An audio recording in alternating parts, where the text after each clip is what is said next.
I don't get up on stage and say, well, I just did, but normally I wouldn't get up on stage and say that, right? It's like the idea is, we're taking a stand, we're saying, you know, the future is inbound marketing, the future is being non-schmucky, the future is pulling people in, the future is saying something useful online, and that's how you get customers.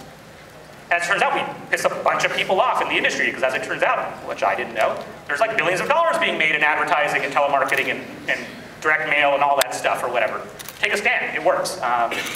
Pick a good one, but take a stand. Really get good at data. So if you look at one of the chapters in the book, we talk about hiring marketers, or what makes for a really good marketer in this day and age. And one of them is analytical geekiness. So back in the day, and I'm not saying creative's not important, coming up with cool stuff, but the reality is we have more data available to us now as marketers than we've ever had before. And the ones that can really kind of dig into that says, oh, you know what, when we publish a blog article by our CTO, it happens to do 4 times more successful, or be 4 times more successful than somebody over here. Our CEO writing an article, which happens not to be true at HubSpot, but I just want to say that anyway. So look at your data, look for the patterns in terms of what's actually working, and dig really deep. And the payoff on that in terms of for every, let's say 4 hours you're spending on like creating content, spend an hour figuring out how that content's doing, because then you can kind of iterate, just like you would on your product, which all of you believe in, I know. It's like, oh, make it better, make it better, make it better. You should do the same thing with your content. You should be experimenting, you should be looking at the feedback, and you should be actually kind of improving as you go. Social media, you guys have, this is the kind of token pretty picture of people talking to each other. That's fine. But here's why I think social media has become interesting, and I'm in the small business space, is that, and we'll talk specifically about Twitter because we don't have time for much more, is that, as it turns out, even normal people use Twitter now. They just do. Not us, but normal people. And I don't know why that is. It could be because of the election, could be because of a bunch of stuff, but I watched the data on Twitter. We have a free tool that grazed 6 million accounts. And as it turns out, more and more people are doing Twitter. So like the argument that used to come back, and maybe your clients or people you're working with said like, oh yeah, but our audience, our target market, our customers are not on Twitter. And they're wrong. Or trending towards wrong. Even if they're not completely wrong right now, they're getting wronger every day. Right? So if you like made the bet, it's like, oh yeah, yes, our customers are there. Chances are by the time they figure out, you're going to be right anyway. So like invest in getting good at that channel. It works. One of the top 5, not traffic, but lead gen sources at HubSpot is Twitter. Like we make money, like lots and lots of money from traffic coming through Twitter. Works for us. Common mistakes, because we have a free tool that looks at this stuff. And none of you guys would make this mistake, but if you have friends, like fill out your bio, like give people a reason. Like if you're gonna go through the effort of putting a Twitter profile out there, answer the question of why should people care. Put a bio, put a website link, drive some traffic. It's like basic stuff.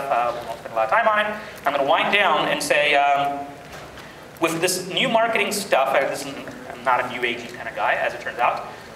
But if you're not having fun, if you're not like waking up one morning, it's like, oh yeah, we're gonna try this new blog article, we're gonna create this video or whatever, you're just doing it wrong. You really are. It's supposed to be fun. It still works. I think the reason it works is that it's fun. Because people like it. You're not selling to them. You're actually saying something useful and entertaining, hopefully. I'm going to close out with this slide, which is one thing we've learned at HubSpot is that every single person out there has some kind of superpower. Some of them can do cartoons, some of them can do music videos, some of them can write blog articles, some of them can write code. All of you have a superpower. Your superpower might be detecting superpower in others, but you owe it to yourself to find out what that is, essentially. This is going to sound squishy, but it's a good note to somewhat close on, is that you should be finding that superpower and you should be exploiting it. What really aggravates me and frustrates me is when people don't do that. It's like, don't keep cranking out the day-to-day, okay, well, we did this other marketing campaign for those that are in marketing or whatever. It's like linear growth is just no fun. Yeah, you want the risk-taking, you want to say, you know what, we're going to try this crazy thing. So if I trace back the success of some of the stuff we've done, it's like it traces back to like a dozen moments where like all of a sudden life was creeping along and we tried something really wacky and then it just jumped. And then it settles back down, but it doesn't come all the way back down, and then it jumps again. So it becomes these non-linear moments, and the only way to have those non-linear moments where you have this not cranking along and grinding along or whatever, you do something big, or that could be big either way, big failure, big success. But if you're not trying those things, you're just not going to get there, and life's just no fun.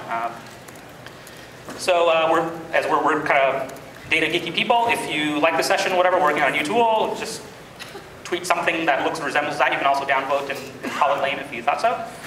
You're welcome to do that. And that's it. The book's out there. I'll be doing signings and questions. I'm playing all week, as it turns out. I've always wanted to say that on stage. This is like a perfect layout.